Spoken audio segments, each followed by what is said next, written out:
The NASA technicians at Michoud Assembly Facility have moved on to complete the next stage. In New Orleans, the technicians at NASA's Michoud Assembly Facility have taken the next step forward in the production of the liquid hydrogen tank for the Artemis III mission. It has entered a phase to prepare it to be part of a number of activities in the manufacturing process. The technicians have moved the liquid hydrogen tank of NASA's Space Launch System, SLS rocket, to Cell A. There, the tank's dimensions will undergo white light scans to prepare it for a number of activities that it must undergo throughout the manufacturing process. This flight hardware will be critical to the Artemis III mission, which will be one of the first Artemis missions to feature a human crew.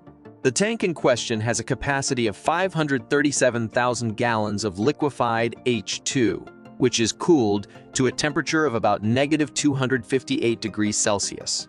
It is the largest of the 5 components comprising the 64.6-meter-tall core stage of the rocket. The liquid hydrogen tank is located between the intertank and engine portions of the rocket's core stage. The liquefied H2 tank is found between the rocket core stage's intertank and engine components. Both the H2 hardware and the liquefied oxygen tank will be necessary as the propellant used for the 4RS-25 engines at the base of the core stage. This fuel is used for the production of the over 2 million pounds of thrust that are necessary to successfully and safely launch the NASA Artemis missions that are headed to the moon. This is far from the first time that NASA has used H2 as a fuel for its missions to space. As was reported at the end of last year by Hydrogen Fuel News, it has already been using liquefied H2 to propel its equipment into and beyond the Earth's atmosphere.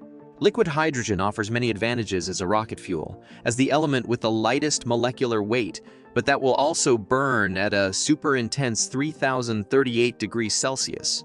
When that fuel is combined with liquefied oxygen, it provides the maximum specific efficiency when compared with any other known rocket propellant.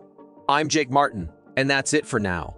Oh, and don't forget to hit subscribe and grab our newly updated ebook. The link is in the description.